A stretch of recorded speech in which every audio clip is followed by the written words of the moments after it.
예수님을 하나님의 아들이라고 부르죠. 성경에 그렇게 나와 있습니다. 예수님은 하나님의 아들이십니다. 그런데 예수님은 또 하나님이십니다. 예수님은 하나님이신데 하나님의 아들이시다 이거죠. 그런데 또 이 예수님이 사람으로 이 땅에 오셨습니다. 과연 도대체 어떻게 되신 분이신가? 예수님은 하나님이신데 또 하나님의 아들이시고, 그런데 또 예수님이 또 사람으로 이 땅에 오셨고, 예수님이 하나님 맞습니까? 예수님은 사람입니까? 예수님이 사람으로 오셨습니다. 그리고 또 이상한 것은 예수님 보고 하나님 아들이라 해놓고 믿는 우리들, 영접하는 자, 곧 그 이름을 믿는 자들에게는 또 하나님의 자녀라고 부르는 거예요.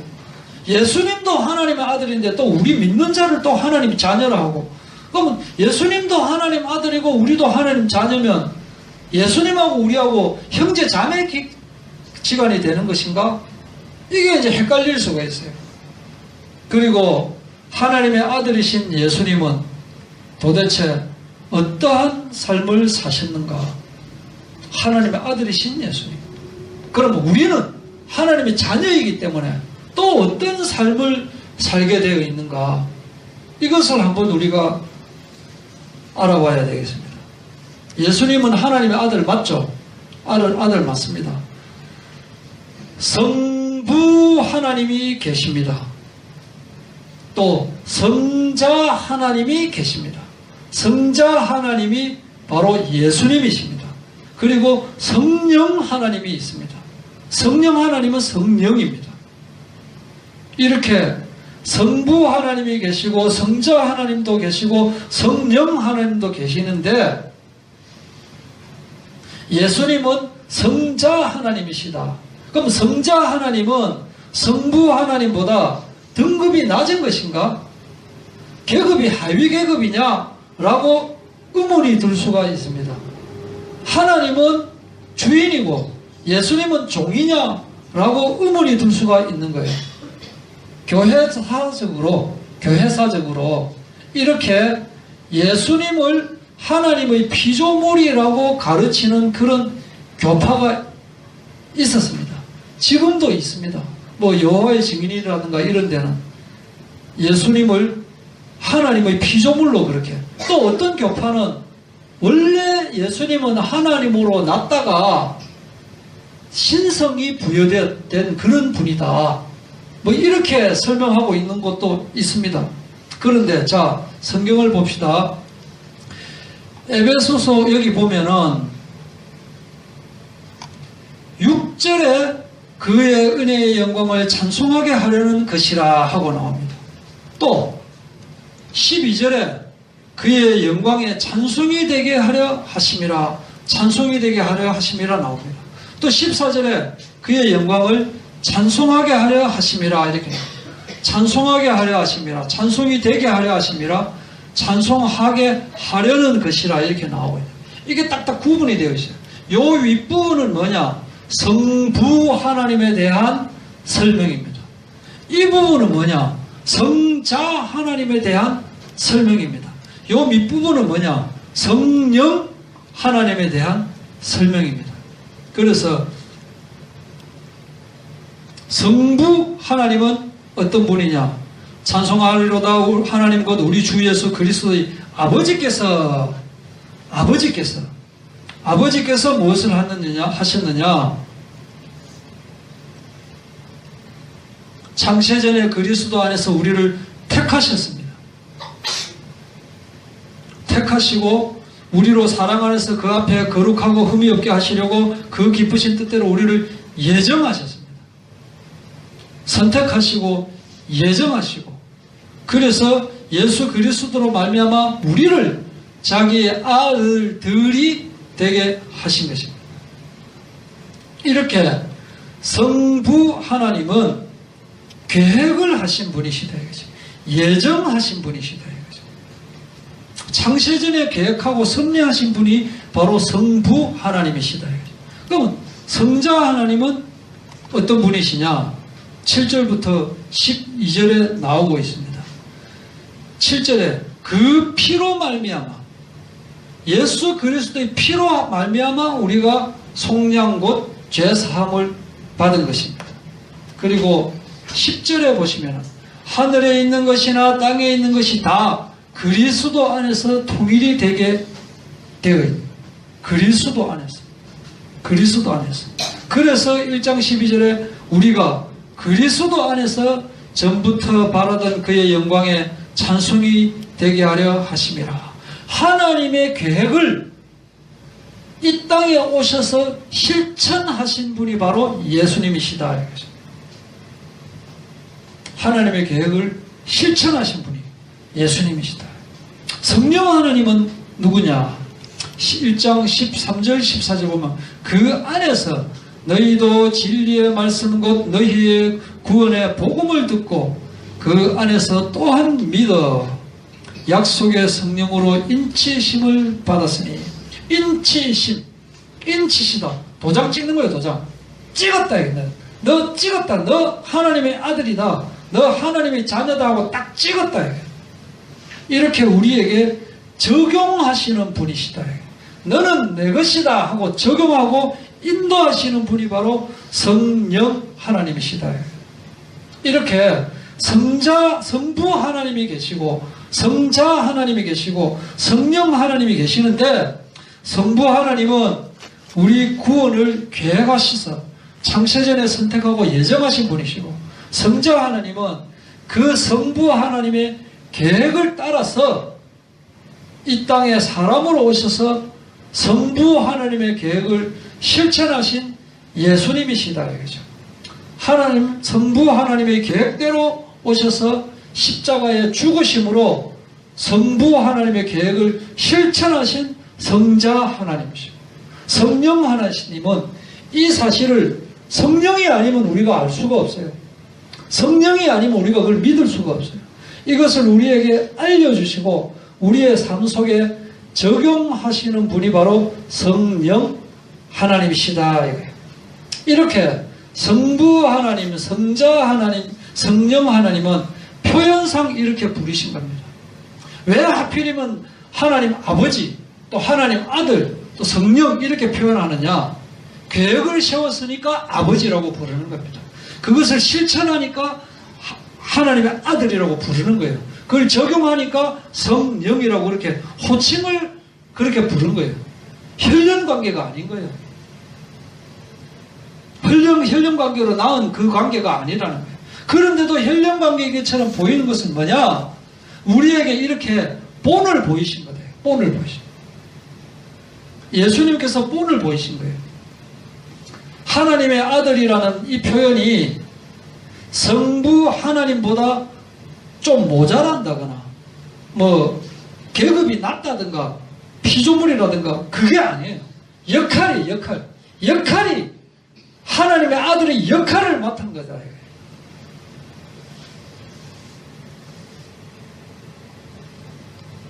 그래서 이 역할을 맡으셨기 때문에 그 역할대로 하나님께, 성부 하나님께 순종을 하는 거예요. 상하관계냐? 그게 아니다. 상하관계가 아니고 상명하복, 위에서 명령하면 밑에서 복종하는 그 관계가 아닌데도 순종하는 모습을 보였다. 왜 순종하느냐? 계급상 관계가 없는데도 왜 순종하느냐? 그걸 우리에게 본으로 보이신 거다. 본으로. 그러면 하나님과 예수님은 어떤 관계냐? 주인과 종의 관계가 아니고 사랑의 관계인 것입니다. 그래서 마태복음 3장 17절에 하늘로부터 소리가 있어 말씀하시되 이는 내 사랑하는 아들이요 내 기뻐하는 자라. 마태복음 17장 5절에도 변화산에 올라갔을 때 말할 때에 홀연히 빛난 구름이 그들을 덮으며 구름 속에서 소리가 나서 이르시되 이는 내 사랑하는 아들이요 내 기뻐하는 자라. 아버지께서 요한복음 3장 35절에 아버지께서 아들을 사랑하사 만물을 다 그의 손에 주셨으니 이렇게 사랑의 관계다. 이거예요. 예수님은 성자 하나님이신데 성부 하나님의 계획을 실천하기 위해서 이 땅에 마구간에서 나셨습니다. 지극히 낮은 자로 오는 그 계획을 실천하기 위해서. 그래서 세례 요한의 세례를 받으면서 공생애가 시작된 거예요. 그때 하늘에서 어떤 음성이 이는 내 사랑하는 아들이라 이렇게 음성이 들린 겁니다. 그렇게 세례를 받고 나서 그 다음에 무엇을 했느냐? 마귀가 와서 예수님을 시험하는 거예요. 뭐라고 하면서 시험했느냐? 네가 만약에 하나님의 아들이거든. 만약을 딱 붙인 거예요. 만약. 만약이라는 말이 있을 수가 없는 거예요. 당연히 하나님의 아들로 이 땅에 오셨는데 만약에 선악과를 따먹으면 만약에 죽느냐? 만약이라는 말을 붙이는 거예요. 만약이라는 말은 맞을 수도 있고 아닐 수도 있는 것을 만약이라고 하는 거예요. 이렇게 질문 자체를 틀리게 질문을 하는 거예요. 그러면서 돌이 떡이 되게 하라. 높은 데서 뛰어내려라. 그렇게 마귀가 예수님을 시험하는 거예요. 돌이 떡이 되게 하는 게 뭡니까? 이 세상 질서를 무시하는 거예요. 돌이 떡이 되게 한다. 무시하는 거라니까요. 세상 질서를. 높은 데서 떨어졌다. 사람으로 이 땅에 오셨는데 높은 데서 떨어지면 다치는 거예요. 예수님은 안 다치게 할 수 있는 거예요. 예수님은 돌을 떡이 되게 할 수 있는 겁니다. 할 수 있지만 예수님은 안 하신 겁니다. 왜냐? 세상 질서를 바꾸기 싫어하시기 때문에. 그런데 마귀는 네가 천지를 창조하지 않았느냐? 돌이 떡이 되는 거 식은 죽 먹기 아니냐? 높은 데서 떨어지는 거 그거 할 수 있지 않느냐? 뭘 그거를 망설이느냐? 이렇게 유혹을 하는 거예요.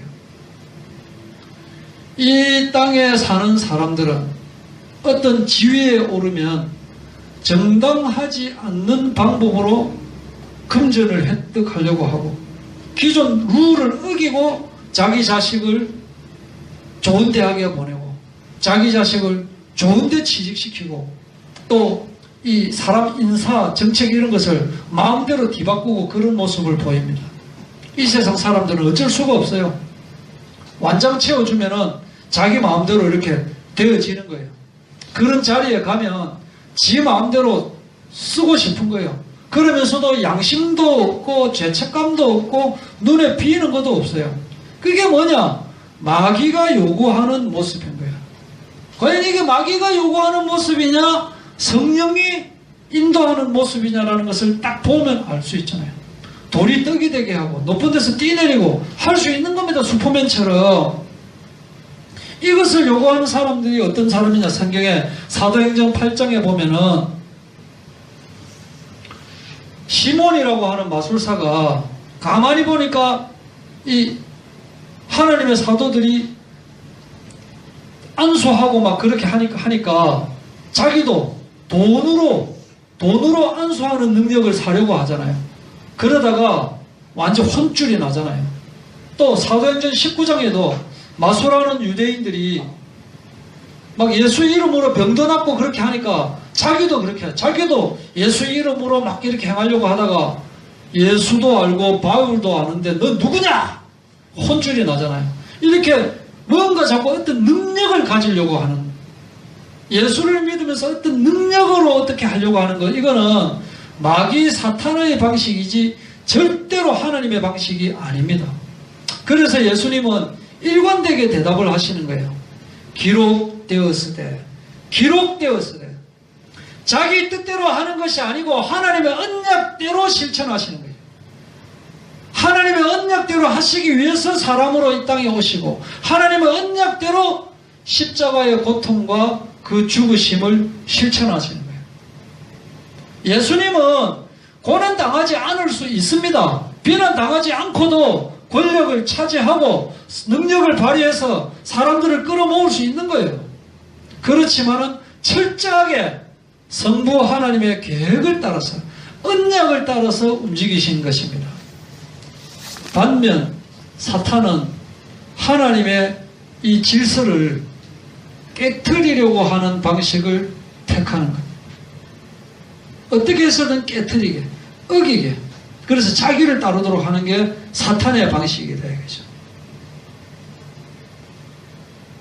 예수님과 하나님의 관계는 사랑의 관계다고 했습니다. 이것은 무엇이냐? 사랑의 관계인데도 불구하고 우리 믿음의 자녀에게 본을 보이시기 위해서 순종을 하셨다 하는 것은 바로 우리가 본받아야 된다라고 하는 거예요. 본받아야 된다. 그래서 우리도 예수님과 이 믿음의 자녀, 예수님과 이 하나님의 자녀, 예수님과 성도의 관계는 어떤 관계라야 된다?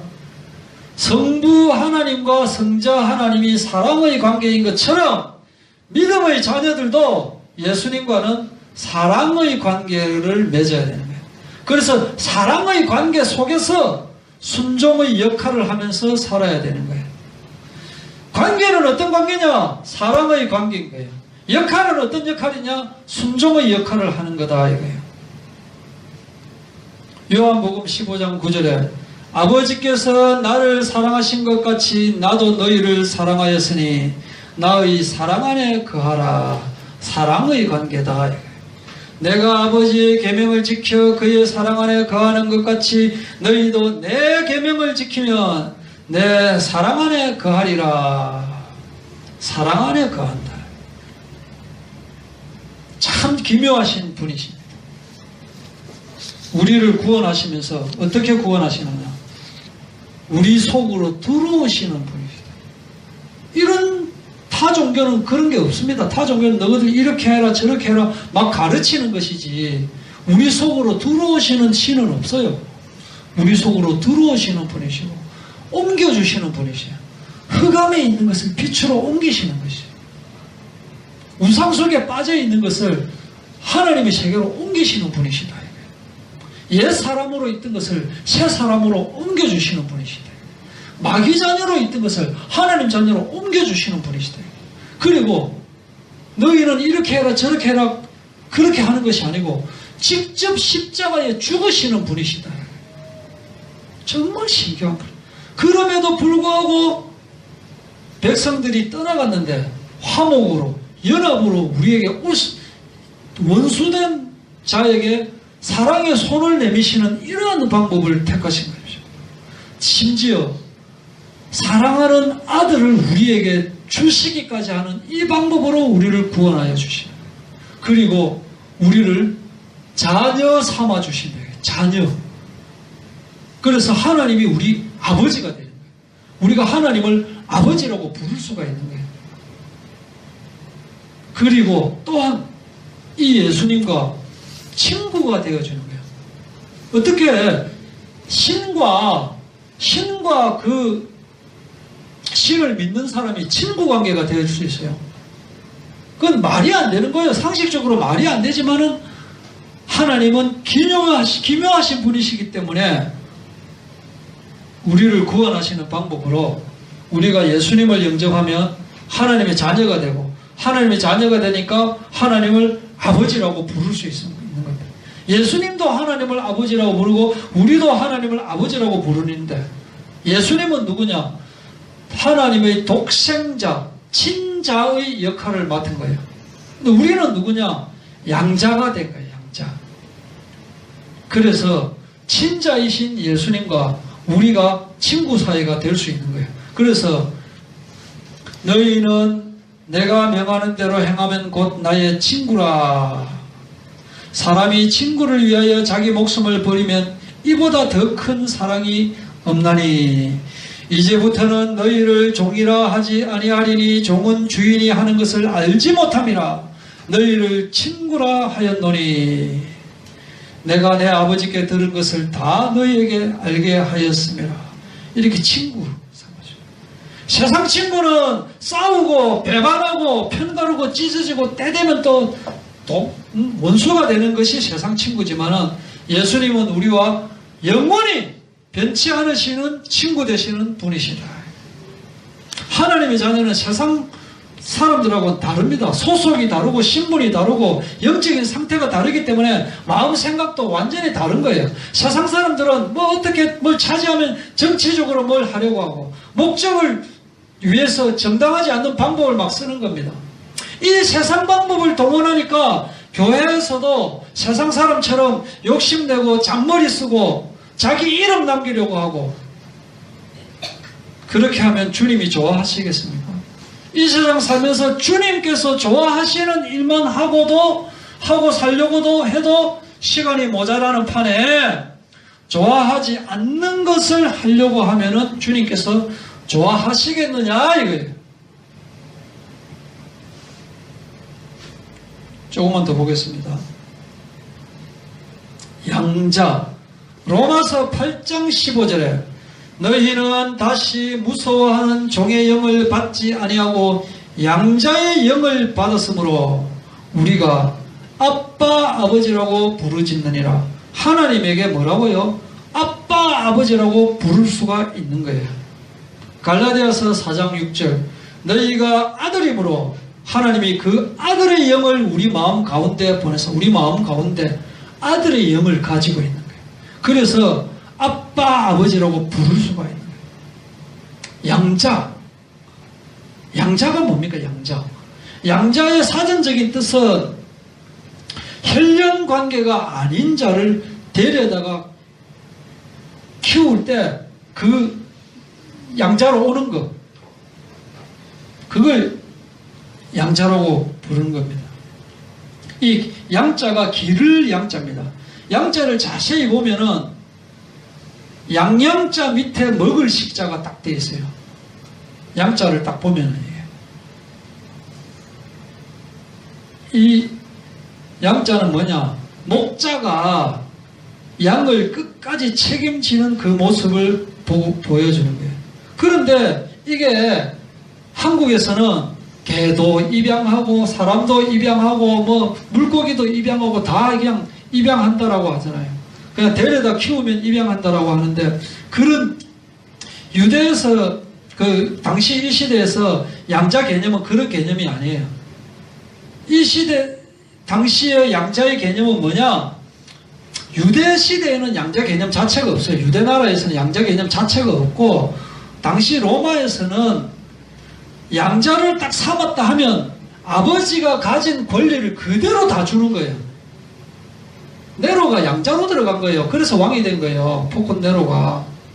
그렇게 권리를 다 주는 거예요. 단순히 데려다가 키우는 것이 아니고 신분 권세를 다 주는 거예요.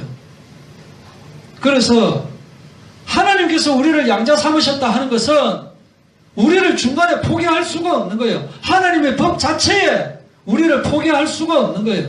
하나님이 가지신 그 권리를 우리가 다 받을 수가 있는 거예요.